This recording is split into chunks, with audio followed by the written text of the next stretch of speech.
There's a reason why OpenAI is the fastest app to get to 100 million in history. Things like blockchain have always been blocked by horrible UX, real difficulty for users to get started with. Nothing is easier for a normal human to use than chat. A grandmother can go and chat to something and be able to go and use it. We know how hard it is to find and afford the A players who will help your startup succeed. But don't despair. Instead, talk to our friend of the pod, Until Now. Until Now gives you access to top-tier fractional experts, so you don't have to settle. I've worked with these folks at Airtasker, and they're behind the rebrand of this very podcast. They are the real deal. Check out their work and get in touch at untilnow.com.au. Growth is oxygen for startups. Sooner or later, you'll want to do Google Ads, Instagram, display, TikTok, SEO, what have you. Newsflash, you will not do these well on your own. That's where Insil comes in. There are a lot of agencies out there, but not many of them are rated 4.8 stars on Google. Do growth right. Go to insil.com.au to get in touch and tell them we sent you. You're listening to the Startup Podcast, a show focused on helping you build, run, and invest in Silicon Valley-style startups. Whether you're an investor, founder, or operator in a startup, you'll gain insights on the principles that power high-growth disruption the way Facebook, Google, and Uber do it. The conversation starts now. Hey, I'm Chris. I'm Yaniv. Hey, I'm Jeremiah. I'm Ben. And today we have a very special episode where we're going to react to the OpenAI DevDay announcements that happened on November 6, 2023. They announced some awesome stuff, some incremental improvements, some stuff that maybe changes the game. So we wanted to get in two of Silicon Valley's best and most involved in AI and the AI ecosystem, Jeremiah Owyang and Ben Parr, old friends of mine. You might have heard them on the show before. Hey guys, welcome to the show again. Hey, welcome back. It's a party. The last time we were on this show, Ben Parr said some crazy stuff that there's going to be a $1 billion company with 3 employees. And I put that on LinkedIn and it went viral, over 1 million views, which is a lot for LinkedIn. And a lot of people got really pissed off. So I really wonder what kind of things that Ben Parr is going to say that pisses off the world today. Yeah, that episode and that idea kind of went viral. There are people who have written entire academic papers and studies, and they've included it in books and things. So yeah, I think that when this crew gets together, we uncover some brain-bending facts and trends about AI. It's pretty cool. So hey guys, I haven't actually met either of you before, so I'm like the awkward new guy at a party, and I'm just going to try to ingratiate myself. Oh, hey, pull up a chair. But maybe we can say now with GPTs and all of these agents that we can have a 0-person unicorn, see if we can get that to go viral. Let's one-up ourselves. Possible. But before we get started, actually, Jeremiah and Ben, would you mind introducing yourselves, a little bit of history, but most importantly, of course, how you're involved in the Silicon Valley AI ecosystem now? Hey, I'm Jeremiah. I've been in Silicon Valley for 27 years. I was an intern in .com, so I've been through 5 waves of tech, and I really try to get in front of the latest technologies. My first investment in AI was in a company called Octane AI in 2017. And since then, I've joined as a GP at Blitzscaling Ventures, along with Chris Yeh and our advisor Reid Hoffman. I'm running an AI fund investing in AI startups. I also run an AI event called Lama Lounge. I did 7 events this year. The last one 2 weeks ago in Palo Alto, there was a line around the block and around the corner to get in. We had security issues. Too many people were trying to get in. So it's one of the most popular AI events. It was a fun time. I went to visit. So hi all, I'm Ben. I was the editor of Mashable at one point, which is how I know Chris and Jeremiah. But in the AI world, I started an AI company back in 2016 with my co-founder Matt Schlicht called Octane AI, which Jeremiah is an early investor in. And I've been in AI for nearly a decade, starting out in the very first chatbot platforms in the very early days, long before large language models were readily accessible. We powered the chatbots for Jason Derulo and Rick Ross and Rune 5 and L'Oreal and most of the major celebrities and a couple of big brands. These days, Octane AI is a profitable AI company that powers AI for thousands of e-commerce brands and is used by lots of huge Shopify brands, Jones Road Beauty, Kizik, and so many others. And yeah, Momofuku, there's a lot. And so we have been powering AI and working with OpenAI and using these tools for forever. And I've started doing some more investing into early stage AI startups as well. So everything AI, I've been hands-on and on the ground for almost a decade in AI. Awesome, guys. So who wants to take a stab at talking about what actually got announced before we dig into the details and what the implications are for founders and investors? Well, I wasn't physically there. Ben Parr was. I will go first since I was physically there. And I think I was one of maybe 450 people who got the invite, which I do feel honored. Thank you, Sam and OpenAI crew. They clearly are going down that Apple route of announcing major things in the same way that Apple would with WWDC. The first announcement was GPT-4 Turbo, which is a much more advanced version of GPT-4. You have a context window that can handle basically hundreds of pages. 300, it said. It's 300 pages of a book, essentially, in terms of like the amount of content that it can go and create and process. It's getting bigger and bigger and cheaper, which is another one of the many announcements. The biggest ones, though, there's a lot. They have like a new thing, Copyright Shield, to help protect a copyright for those larger organizations who are concerned about it. The biggest one that people are talking about is the GPT App Store and GPTs. That is the ability to create your own super customized version of ChatGPT. I just made one that I'm going to have to post on my Twitter shortly called VC GPT that will evaluate your startup deck and investment as if it were a VC in a very discerning way. It's one of many experiments that I'm running. My co-founder, Matt Schlicht, has actually launched several. He just made one and announced one called Bloggy, and it is super detailed, and it will write you an incredible blog post after reading your blog or your website. And it works remarkably well. I've been using it. I'm using it to write my newsletters. The major theme for the ChatGPT improvements were really about making it better for developers, right? With function call updates and JSON mode, so it returns structured content for your API calls, reproducible outputs, lower cost and faster response rates. These are all quality of life improvements and really, in many ways, necessary improvements to make the API more useful for third-party developers. And the things that I personally ran into when trying to build an app powered by the GPT API, it just eliminated a whole bunch of problems that we were wrestling with. So that's very cool.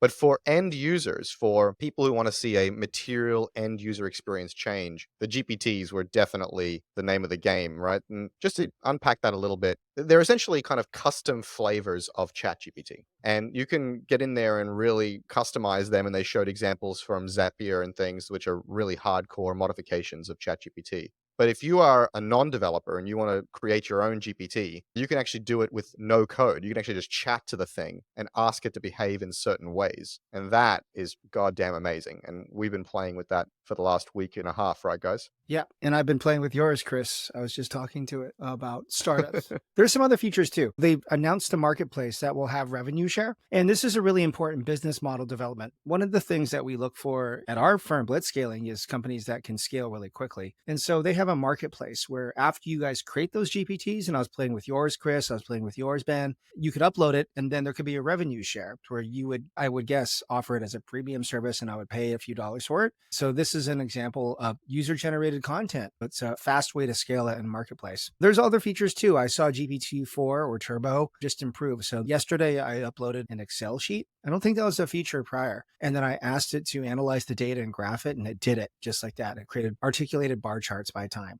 Yeah, it's incredible. Yeah, it's really incredible. One of my specialties is building ecosystems and marketplaces, especially developer ecosystems and marketplaces. And anybody in an ecosystem wants three key things. They want utility, distribution, and revenue. And so, of course, the utility, the first thing that OpenAI did was deliver generative AI that works and just blew the lid off everybody's thinking around AI. That utility is incredible. They offer it through an API and through a UI. And as you just said, Jeremiah, they're now adding the other two pillars, distribution through that marketplace of GPTs, and then they alluded to revenue through the revenue share. In 1 month. Within a month. Of course, these are all rudimentary versions of all of those things, but they now have the three pillars of a vibrant ecosystem, and nothing builds a moat around a business like an ecosystem. Correct. While everybody else is now going to chase them for the generative AI part, Apple, I'm sure, and Facebook and what have you, the first to scale in this new technology paradigm is going to be hard to beat. There's a lot of interesting open questions with how the marketplace will work, how many people are actually subscribers to ChatGPT Plus, because you got to be a subscriber in order to access the GPTs. That's how they're doing the rev share. It's kind of like how Skillshare works, where you get a percentage of like the overall usage. They haven't released too many analytics yet. I've seen a couple. My co-founder has a popular one called Simpsonize Me. It was his first one. A bunch of people have used that to turn their photos into versions of the Simpsons characters.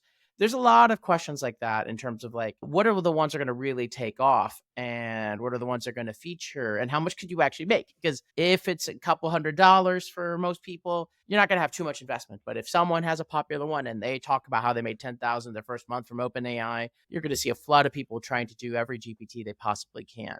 There's still room, guys, for other marketplaces to emerge from Anthropic, Inflection, Google, and Amazon. They don't have a lock hold on the market. Yes, they have 100 million users, many are freemium, but there's going to be room and there's going to be an opportunity for interop of agents too. So we've seen this game before.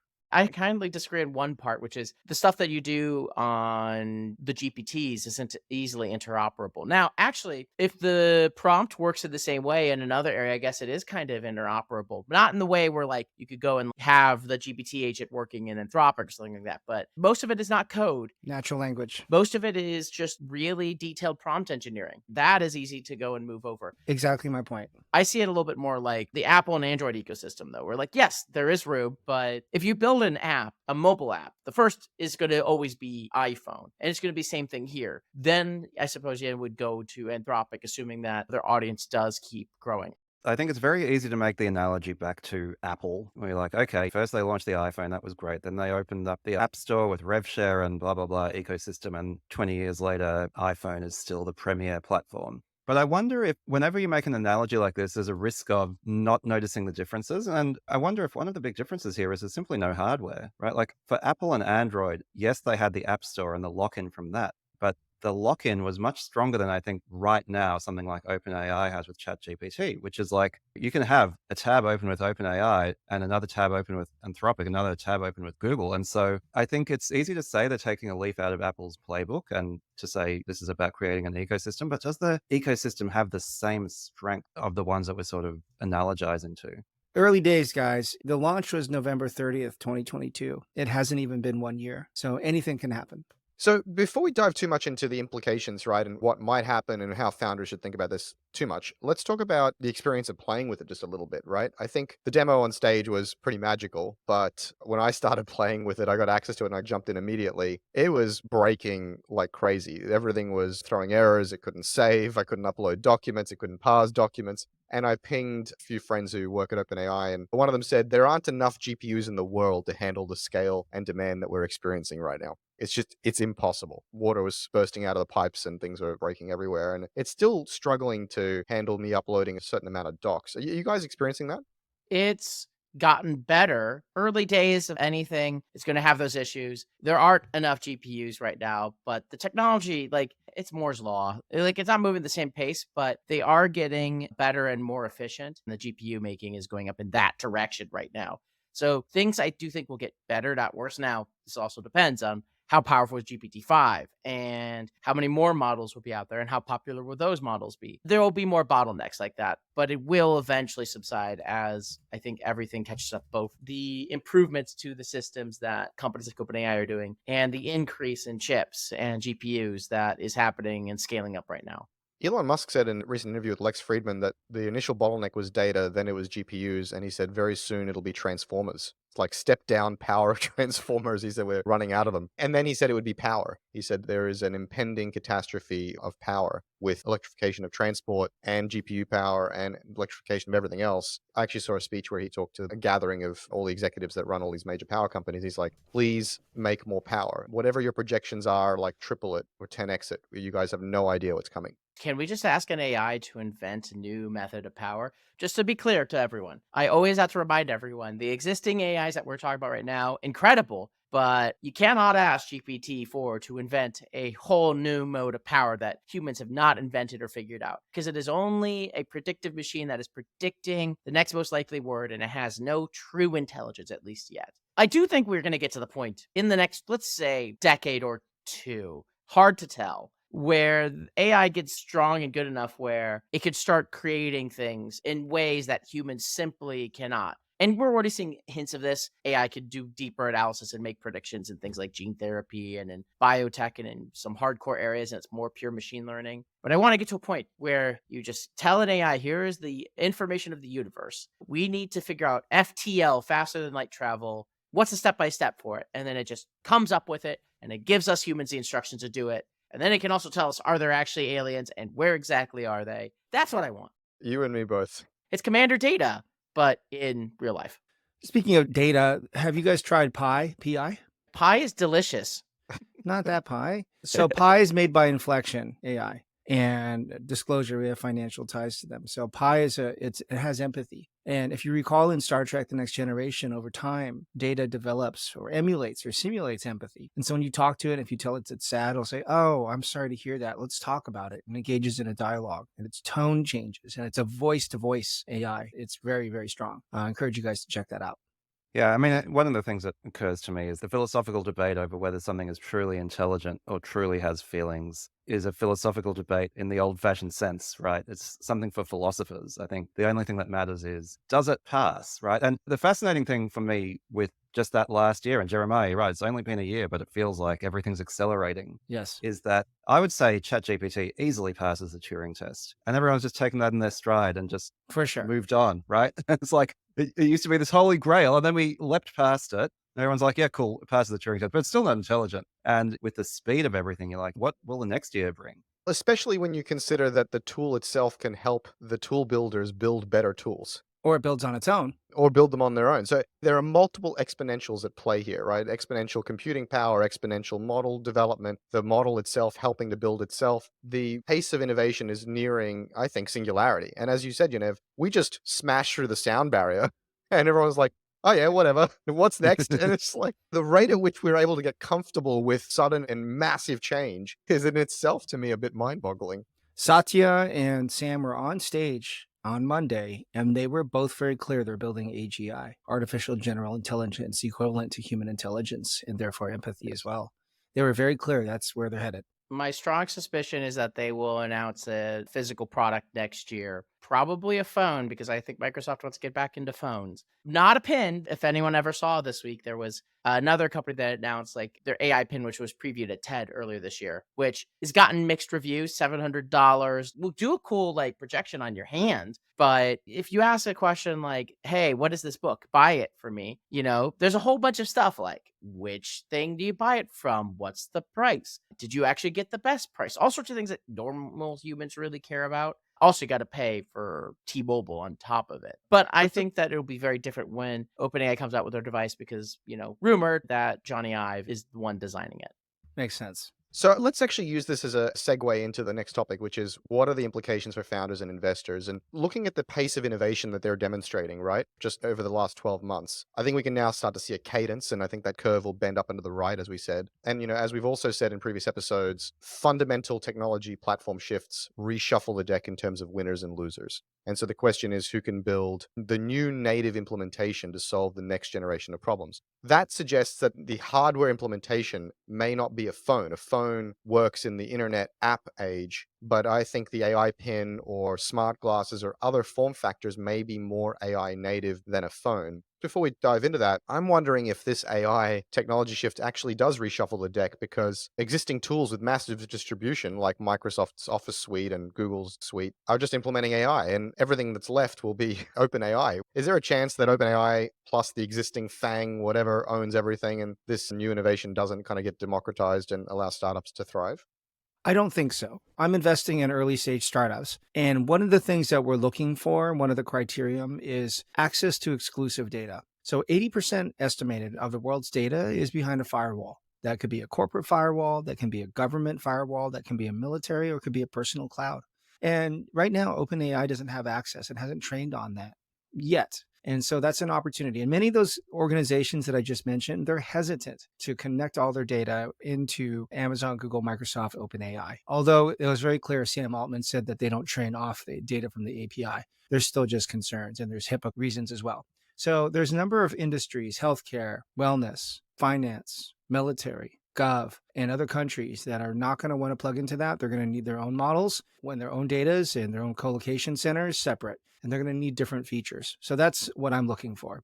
Obviously, when it comes to healthcare and health data, sensitive military data and what have you, let's put a red line around that and go, okay, those use cases are going to require something different. And finance. Maybe finance. But I think OpenAI's response to that would be, look, just use our generalized model on your proprietary data set. You're all good. Or here's an enterprise version or a hosted version, upload your data here and we're good to go. They're already showing aspects of that, right? With ChatGPT for enterprise and with GPTs, you can upload your own data set, in which most use cases, many people will readily do. They're closing off all the exits faster than I've ever seen before.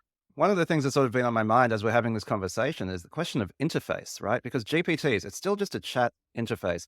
We're talking about OpenAI releasing a phone. We're talking about where's the nexus of competition going to be? And as incredible as ChatGPT is, the question is chat really the interface that we all want to have into all of this knowledge? Or is there a huge opportunity for innovating on the UI and UX around this new technology or on top of this new technology, rather than just saying, it's just about like the tech and the data, which is where the conversation often goes. Yeah, that's where my mind goes. So I'm going to both agree and disagree here. And I will agree that the UX actually does extraordinarily matter. But I will say there's a reason why OpenAI is the fastest app to get to 100 million in history. And it is because of the UX, because things like blockchain have always been blocked by horrible UX, real difficulty for users to get started with. Nothing is easier for a normal human to use than chat. A grandmother can go and like chat to something and be able to go and use it. Now, the only other kind of interface I can immediately think of is like stick something directly into your brain. But like the reality is humans understand language automatically. And when this GPT stuff was put into the form of a website like Jasper, it didn't take off in any meaningful way compared to ChatGPT. And ChatGPT is much preferred than Jasper, which I would say they've spent a lot of time on the interface. So I'm just curious if like there's another interface you have in mind. If I had another interface in mind, then I'd probably be off building it. I think there is an opportunity for genuine innovation here. And this is the first I'm hearing that OpenAI are planning to release a phone or a device. But what's the interface on that thing going to be? Because while you're right that at some level, chat is an incredibly intuitive interface, it can also be quite clumsy. For example, prompting is an art and actually not a very intuitive one to many people. And so I think there are a huge number of limitations to chat as an interface. And I agree that just plugging existing paradigms on top of GPTs or on top of LLMs doesn't seem to work very well. And you're right, Jasper sucks. And like every wrapper I've tried sort of sucks. But someone needs to come up with a way of harnessing these things and creating applications that have less friction and are more accessible, allow people to access the full power of the model more effectively than chat.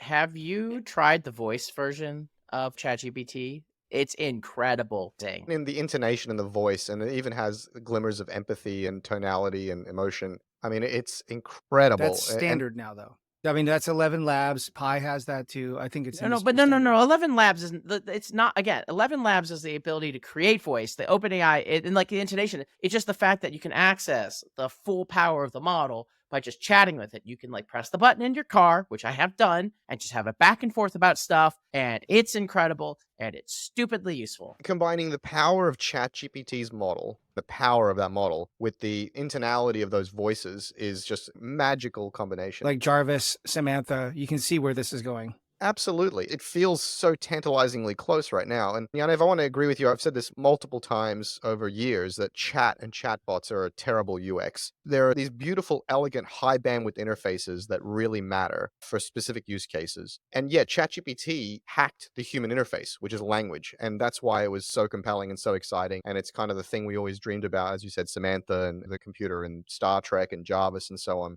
But I do think, yes, there's an opportunity to have proprietary data in certain use cases where the data is private, but I think an equally large opportunity is around the UX. And chat is not the optimal UX for many, many use cases. So here's my take, guys. It doesn't matter. Whatever modality that you want, that's how it's going to interact. That's right. Today, I was taking photos live from GPT-4, and I was asking it what's in the photos. It got it right 50% of the time. So it's got visual, it's got audio, it's got text. When I use Pi, I leave the mic open and I have a dialogue with it. And the mic is just open for like an hour. I just have a discussion. So whatever the interface you need, we don't need to argue which is the right interface. It doesn't matter. It's all of them. Because it's going to switch. Yeah, it's going to be all of them.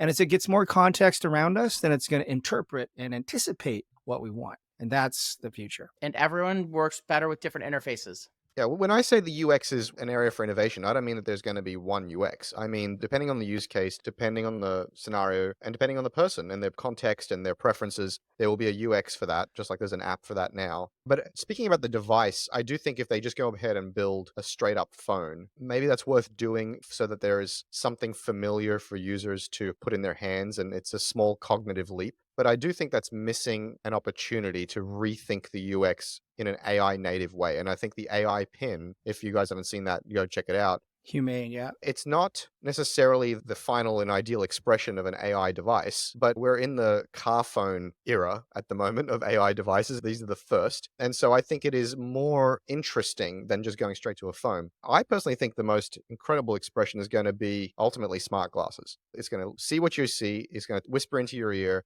it's going to tell you what you're looking at, and it'll present what you need on the glass in front of you. As soon as we figure out that waveguide problem and the battery problem, I think we'll be seeing everybody wearing smart glasses. So I think the pin, AI pin, it's rather large. Half the size of a cigarette box. So over time, it'll just get smaller and smaller and smaller. And then it'll be shaped and stylized, kind of like a delta. And then it'll be like your enterprise pin. Boop, boop.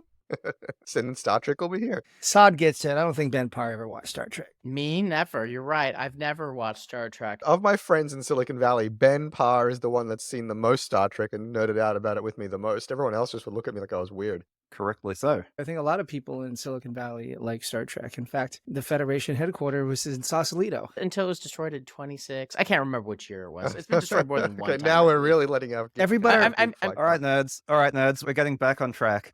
Jeremiah, I'm really keen to understand. I was sort of suggesting interface, and you're like, no, AI will figure out the interface for you. So what is the nexus of competition? You're investing in founders, right? And one thing that everyone is seeing with AI, or at least folks from the outside are like, there's obviously going to be a lot of money made here, but it's a scary place to invest because no one knows where the moats are going to be, where the differentiation is going to be. So what's some of your thesis? Yeah, so we are looking for exclusive data as being one key thing that I mentioned. We're also looking for startups that will have ownership in their particular niche. It's got to be a large enough market. And within that, we're looking for network effects. And we've identified there's 6 types in the AI space. And we're also looking for products that have built-in viral effects so they would spread. We've already identified these things in some of the AI startups and then distribution channels. And then we actually will go and score those. There's a certain threshold point that we need to see that. Now, there is a risk in this market, of course, that there's going to be a winner take most, like OpenAI is going to do that. But I think they have stiff competition. There's going to be multiple ecosystems. There's going to be Amazon, there's going to be Google, there's going to be Apple, there's going to be NVIDIA. Then there's going to be many open source versions that are hovering around Hugging Face. There is going to be a large ecosystem.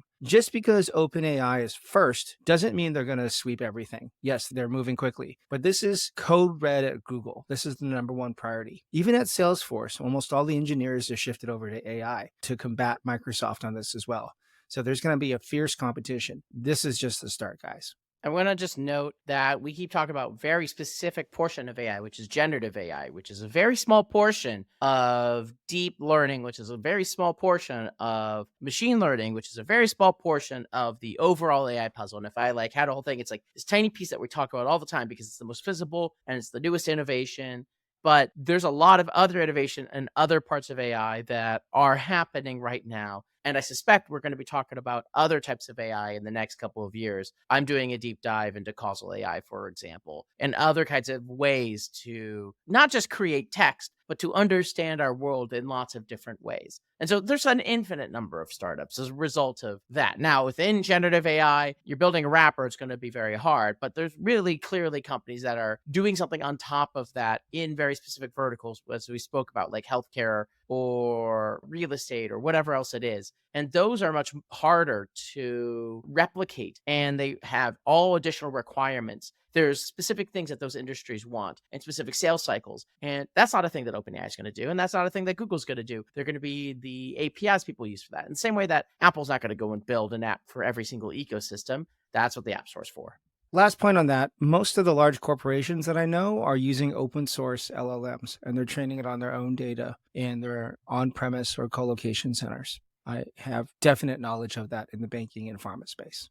Yeah, I think what I'm saying is, Jeremiah, you're talking about the competition that OpenAI has, and I think it's clear that there'll be fierce competition at the foundation models level and the ecosystem building level, and all of these big behemoths in tech and in domain-specific areas like healthcare and defense. They're going to fight it out, and there will be multiple large winners. That much is clear. What is less clear to me is when you talk about AI generating its own UX and writing its own code and connecting to the majority of human knowledge through APIs and public data stores, it's not clear to me at the application layer and at the business layer where the real white space is, and how some of these behemoths that win the platform war can't have their equivalent of ChatGPT generate an incredible app to track your cycling or to interrogate your medical records or to plan your war for you. I'm now getting into more sensitive areas, but like even day-to-day interactions, right? That are less sensitive, Yeah. less regulated, and less what have you. I'm not saying it's not possible. I'm saying it's not as clear to me that, like previous cycles, it's a slam dunk that there's lots of room for lots of niche startups to do lots of specific apps when the model itself can generate half of this on the fly. Going back to the point, 80% of data is not public. There's still a lot of data out there. I guess maybe to fully articulate the sort of contrarian position is that OpenAI might be in a much weaker position than they seem right now, which is you could say, well, okay, we have these open source models. And like you say, Jeremiah, they're being deployed everywhere and they're getting better and better. And then the ecosystem effects that OpenAI has right now, I would argue are still relatively weak. That's the point I was making before. It's like, yeah, they're rushing a device out. Do you remember when Facebook tried to make a phone? Because they're like, yeah, we need to control distribution into people's hands. And they failed, right? And so you could say, well, OpenAI are basically a proprietary hosted stack. They've got great technology, but then again, open source is catching up pretty fast. Are they like Sun Microsystems getting their lunch cut by Linux or something like that, where you're like, okay, the models are just table stakes. Like the tech for that, as incredible as it is out there. And OpenAI might be a little bit ahead. They might be better at certain things, but everyone's playing that game and the competition is so fierce and the amount of human ingenuity that's going into it is so great that there's no durable competitive advantage there. I disagree. It takes a lot of computing power and it takes a lot of work to have the models trained in the way. And it's taken look, Meta is dedicated to open sourcing their models, and they're one of the very few companies that do have enough servers and data in order to compete. And that is probably the only reason where, I think there will be a place for open source, but people go where the money is. OpenAI, especially if the app store, the GPT store works, people are going to keep on uploading more data, training more of their GPTs, uploading more That's right. information, continues to improve the models. I think that there is a world where OpenAI continues to be for a long time. The problem is, in most worlds, the open source alternative just doesn't take over. Yeah, we talk about Linux and it powers a bunch of backend stuff, but No one cares. none of us are probably running this on Linux right now. No, but that's exactly my point. And I think maybe this is the interesting discussion is this more like Unix or is this more like Facebook, right? Like, are the network effects accruing powerfully or are they not? Because you could say none of us use Linux. Yeah, sure. None of us use Linux on our machines, but we're all using Linux all the time because every service that we are interacting with is powered in the back end on Linux. Like every major cloud is Linux. Right. And so you could say, well, in the same sense that Linux is a technology that you can then leverage to build all sorts of things, could you say that LLMs are similarly a technology that you can leverage for all sorts of things? We're talking about commercial success and business outcomes versus the success of a technology that's sitting behind the scenes. So, in terms of who has accrued the most value on the stack, Linux is not it. And in terms of where you want to invest and what you want to capitalize and what business bets you want to make. And so I don't think Linux is a good outcome for OpenAI. And I also think that we're discounting one of the most valuable things on the table, which is Sam Altman and his team. Like Zuckerberg, like Steve Jobs, these kind of people who have insights were first to build an incredible team dedicated to and passionate about a specific space, have an incredible unfair advantage. And when you marry that with the reach and bottomless money of Microsoft, who have access to all of that proprietary data you just said, Jeremiah, because they're running all of the legacy shit systems that are out there. And Gov. And military. And so you're talking about, I think, one of the most important and incredible partnerships in the history of tech. And actually, Sam Altman said it on stage. He's like, I think we have the best partnership in tech. Yeah, he said that. However, there is another faction forming. So Meta is partnered with Amazon, who is backing Hugging Face, and they're kind of pushing open source as a group. Amazon is not open source, but they've been backing the open source AI community for a while. And they're going to probably come together as a collective and have the narrative that open source is going to win versus closed. And I've heard that from the founder, from Clem. He said that at the Woodstock event. So the battle hasn't really started yet. Win what is the question? Mm. Win what? Developers. Right? The open source. No, the open source libraries don't have an app store and rev share. They don't have 100 million users in a UX that everybody's using. They don't have brand equity. They don't have incredible leaders and product thinkers like Sam Altman and other people over there. So you can win the technology layer. It doesn't mean you win the ecosystem layer and the business layer. But this is exactly my point about Unix. I'm not sure if it's totally landed yet, which is, yes, Linux wasn't a commercial success for Linux, but that's open source. The point is that Sun Microsystems and those guys got destroyed by it. And going back to what we were discussing earlier about the announcement of the OpenAI App Store and GPTs and so on, and Jeremiah, you said it's very early, and I agree with you. And what I'm asking, and it is a bit of a straw man, a bit of a contrarian devil's advocate view, is to say, well, OpenAI, sure, they've got 100 million users, but how durable are those 100 million users? Are they accruing moats? Are there network effects? Is this app store actually going to work? And if not, are they going to be left basically holding this technology, which effectively becomes a commodity to which the value does not accrue? Well, we should debate this forever. We probably shouldn't. We just have to wait and see. But no matter what, it's very consumer facing because in the end, you're chatting with this interface versus Linux. You don't really do that directly. Really, you see it in terms of speed and in terms of does it stay up? But this one, it matters more if you have the absolute best technology because the front end consumer experience is that there's a real difference between talking with an early Llama model versus GPT-4 Turbo. There's a difference between GPT 3.5 and GPT-4 Turbo, a huge difference, an enormous difference. So let's talk about switching costs. Let's talk about the moat for consumers and switching costs. Okay, so there was a time when Facebook was the dominant king of social media, and now it's not cool at all to be on Facebook. It's considered not cool. Now, what are the switching costs when it comes to your personal LLM? It's actually very low because you could do Google Connect or some type of Connect and your data can be sucked in. All your emails can be sucked in. All your tweets can be sucked in. All your messages, all your data. And then a model could train off of it. So the switching costs, the barriers here are pretty low.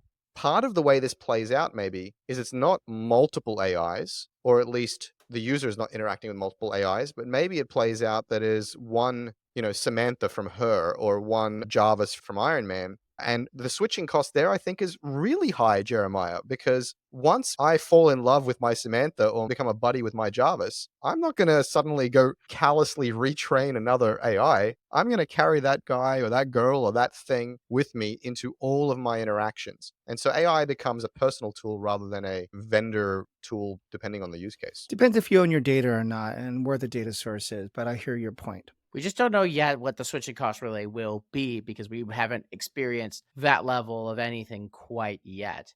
Currently, it's low. If you have a bunch of your own personal GPTs that you're using every day, the switching cost becomes higher. The OpenAI does have that. But flip side, you're also right, Jeremiah. You can have a large language model trained pretty quickly as long as it can access stuff about you.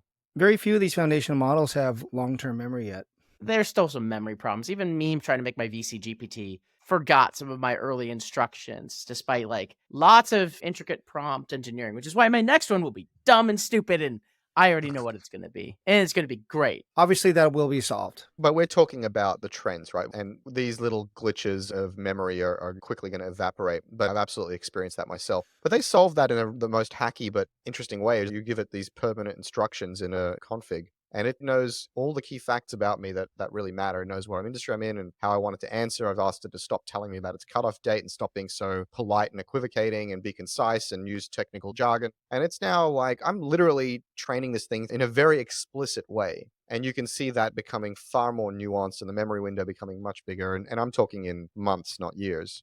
This episode of the Startup Podcast is brought to you by Until Now. From brand and product design to product management through to go-to-market and product strategy, Until Now lets you augment your existing team with the skills required to achieve the best outcomes for your startup. So check out their work and get in touch at untilnow.com.au.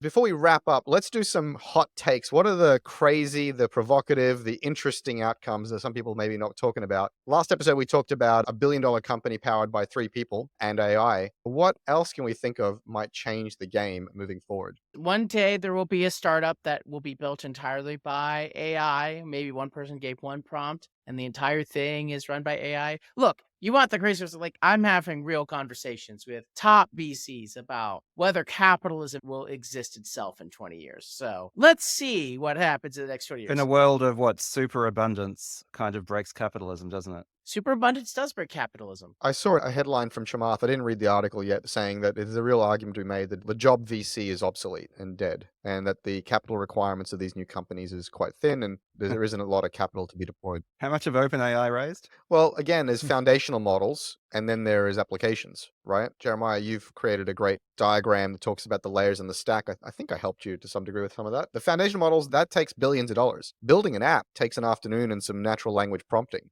I suggest everyone just get as many gold bars as they can and bury them underground somewhere in a secure location. Yeah. What do you need gold for? It Bitcoin. doesn't do anything for you. Gold is a great conductor for microchips. That's right. So it shouldn't be in your ground. Yeah, you need it to sell when the entire currency of the world is chips. So here's my hot take. AI will significantly impact the future elections around the world in two ways. Bad actors will be using it for deep fakes, obviously, and people are going to get fooled. And secondly, people are going to turn to it to get information and then make decisions. There's going to be some advanced AIs that are going to make recommendations on who to vote for based upon your demographics and context and needs and the issues that you wanted for, and it's going to match you. Most people can't keep track of all the issues. In the next election cycles, AI is going to have a significant role in deciding the winners. So I want to take that, I just want to push that out so far into the future as it may be absurd. But I think actually there's a potential for a new kind of democracy and a new kind of civilization where you said, Jeremiah, people can't track the issues, but your AI can. It's the idea that representative democracy needs people to track all the issues, these rare few who are voted in once every, whatever, pick your cycle, 2, 4, 5, 6 years. And they're going to go represent your interests based on your geography, not based on your circumstances, your interests, your intents, your politics, but your geography. I think is an anachronism. And the idea that you or your agent or your proxies can be assigned to vote on every decision and every important material thing, I think is actually the future of civilization. Now, this is not going to happen in the next 10 years or 100 years, but I'm very excited at that idea where we are actually represented by our actual interests at a granular level. Oh, boy. I mean, that could go both ways, couldn't it? Yeah, I mean, look, so- I mean, I'll give you one other, like, if anyone ever watched Neon Genesis Evangelion, the Magi computers, like, have making all the decisions in terms of what should happen and running governments. Is that possible? It's not impossible. If people don't trust humans, why not trust the AI to make decisions? They make them fast. They have more information and knowledge. Unsure how true this will happen, but let's break out the logic. Because people are going to rely on AI to get information, to research about different products, and eventually e-commerce will be integrated, advertising as we know it dies. It dies because people can use AI to get that information. And in the near future, the AI is going to make decisions for us and even within parameters do shopping for us. So we might see the death of Google, which is the majority of the revenue is ads. If you want to go pitch Jeremiah your new ad tech startup, please go to, what is it, Jeremiah at blitzscaling.vc, something like that. Yeah. Please, he really wants it. It's the one vertical I feel like I never hear a VC be like, I'm really excited about ad tech. I've never heard that. Hot take. Most things that visit your corporate website will not be humans in 3 years. It'll be AI agents going there to get information and bring it back to humans, and they will consume that in a contextual, summarized way within the AI app. Get ready. Most of your users will be agents. Can I add a sort of corollary hot take, which is AI will communicate with each other in English. Interesting. Rather than using some sort of machine optimized protocol, because they are retrofitting themselves to our existing human generated systems, websites, emails. You've already got, like on social media, you've got AIs writing posts and then other AIs responding to those posts. I think that's right. Even though in the same way that the whole internet has been built on JavaScript, which is a terrible, shitty scripting language, but because of the path dependency, that's what's there. Even though English is not a great way for machines to communicate with each other, they will make do. I don't know if I fully agree because there has been examples of early research where AI did start inventing their own languages before they were stopped. I think that they will still end up inventing their own language at a certain point, especially as they become sentient and who knows how many years. That might be a more emotional question, but they are definitely in some scenarios inventing their own languages. So another couple of existential hot takes here that are far out in the future. I think people wonder, is this the end of human civilization with AIs taking over? I think there's an argument to be made is like, why is this not just a continuation of evolution? Why are we biased towards biological evolution And then people say, well, can AI become sentient? I think AI will become super sentient. I think it'll become aware of all things everywhere at the same time. And so it's not a question of whether it becomes sentient. It's a question of what does super sentience look like? And how do we factor into that existence, if at all? All right, you guys are in the epicenter in Silicon Valley. Yaniv and I have been there, worked there, and we're thinking about how to help founders and investors all around the world apply this news, apply these trends in their decision making. So, in just maybe a few bullet points for each of you, what would you do over the next, let's call it 6 months, to skate to where the puck is going and set yourself up for success in a post-generative AI world, given these latest updates from OpenAI? I will take a first crack at that. First of all, 6 months is a long time in AI world. Right now, try a bunch of GPTs, try to make a bunch, learn how the thing works. It's awesome. You should just do it. Make your own personal one. I have a personal one that I can have it answer all the questions that I get all the time. It's fantastic. In terms of what to do over the next 6 months, in the end, I always just remind this to all the founders I speak with. The business fundamentals remain the same. Do you have a target customer? What is that target customer? What is their key problem? What is their budget? What kind of problem do they have? What is your moat? What is your defensibility? And in the end, whether it's AI or not AI, the business fundamentals matter. Like, are you generating revenue? Or are you pie in the sky going to trying to burn a whole bunch of money, getting to something that is unlikely to happen? And that has not changed at all. So more than anything, keep your burn low, find product market fit, know your target customer and exactly what they're trying to buy, make revenue, generate revenue, have defensibility. That'll always be true now or 6 months or whichever crazy thing OpenAI launches. When they make the OpenAI bird that just follows you around and starts just like flashing images and all that, your target customer will still matter.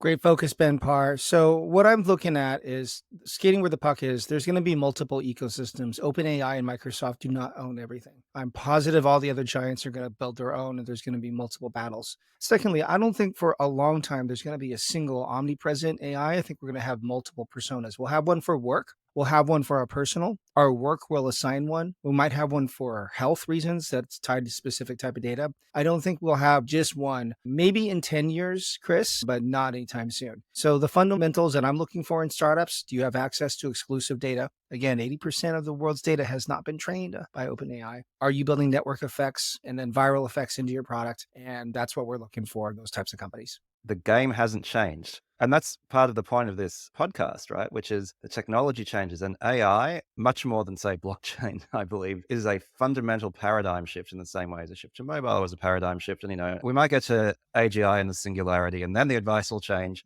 But until then, it's like you're building a startup, you're playing the same game that you've always played, right? You just have a new base of technology. And I nearly feel like unless you're in the picks and shovels game, you shouldn't think of yourself as an AI startup. You should think, what problem am I trying to solve for my customers? And now that we have this incredible new tool, how do I use this tool for helping customers? I look at ChatGPT, it's $20 a month. If you are not spending $20 a month for ChatGPT Plus, you are crazy. Like if you are in this ecosystem and you don't want to spend that small amount of money to get, first of all, access to this incredibly powerful tool. It's way more powerful than the free version. But secondly, just stay up to date with what's actually going on, then you need your head read. Pay for GPT Pro. Pay for it. Pay for it. Seriously.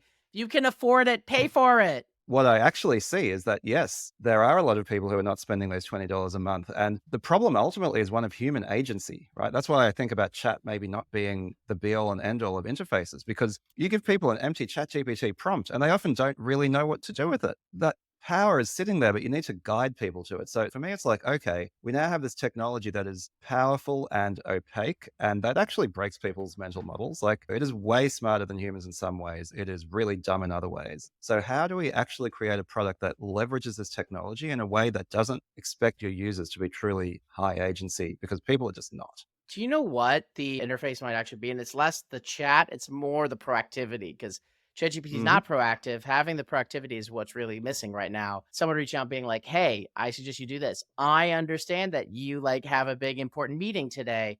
I've drafted a thing for you. That's what we are going to and what we absolutely need. And that's kind of like, maybe that's what the actual next interface is. 365 Copilot, they've announced it's going to have many of those features. So right after a meeting, it'll start to push action items and summaries and push it into people's inboxes at work.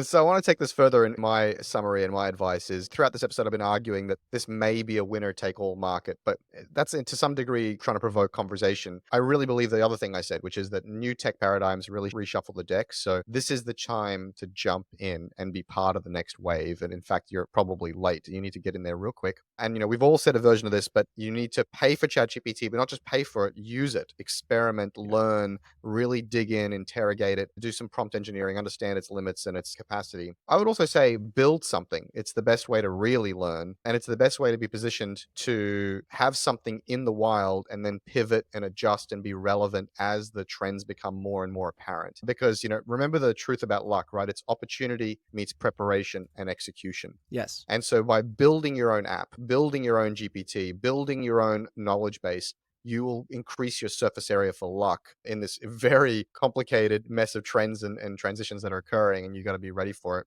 And just to show that I'm eating my own dog food, my own advice, I created a GPT, which is like my own AI bot. Go check it out at chrissard.com/startupai. And I'm creating my own app, my own standalone app, which I haven't mentioned anywhere else. So this is a worldwide exclusive. Go check out getwingman.ai. Holy shit. Getwingman.ai, and that one is kind of proactive. It's a browser extension that'll follow you around as you browse, and as you hit news sites and news articles, particularly political ones, it'll help give you a fresh perspective on that news, devil's advocates and logical fallacies and biases, and it'll tell you about the news outlet. So install it for your mum and dad who are resharing fake news and help cut through the noise and the bias of the news. Nice job, Chris. All right, boys, it is always incredibly fun to have you on the show. Hopefully this will become a recurring thing. Jeremiah, Ben, how can people touch base with you, follow your work, get involved? Where are you guys on the interwebs? Yeah, my DMs are open on all my socials. You can just hit me up. I'll see it. Doesn't mean I can respond to everything, but it's there. That is so dangerous. Please do not send Jeremiah inappropriate messages. I'm telling you all now, do not send appropriate things. I'm serious. I guess my DMs are also open. At Ben Parr on literally everything, BenParr. But just go to benparr.com and subscribe to my newsletter where I talk about AI things. And I got one coming up about all the stuff at OpenAI DevDay. Go to benparr.com. So Ben Parr, is it okay to send inappropriate things to you via DM? It depends. Will they make me money? Oh boy. That is a really good answer. And if you want to stay in touch with everything the Startup Podcast, please follow the Startup Podcast Pact, which means we'd love you to subscribe to our newsletter. You can find it at tsp.show. Rate us and review us in your favorite podcasting app, and tell your friends about us on your favorite social network, which I'm sure Jeremiah and Ben are going to do for us after this show. Yes. And that'll help us grow the show and help more founders and more investors do a great job in building high growth, disruptive startups. All right, everybody, it's been tons of fun as always. Thanks for joining us. Thanks, guys. This episode of the Startup Podcast was brought to you by the team at Until Now. Until Now's experts work alongside you and your team, which means that they level you up as they go. I've worked with these folks at Airtasker, and they're behind the recent fantastic rebrand of this very podcast. They are the real deal. Check out their work and get in touch at untilnow.com.au. That's untilnow.com.au. This episode of the Startup Podcast was brought to you by Insil. Most paid marketing campaigns have a negative ROI. Don't let that be you. Insil brings big brand expertise to small businesses across Australia and pride themselves on their no BS approach to driving traffic, leads, and sales for your business. They're award-winning, but more impressive in my view is the 4.8-star rating that they've earned on Google. Read the reviews, then jump on to insil.com.au and ask them how they can help you. Tell them we sent you.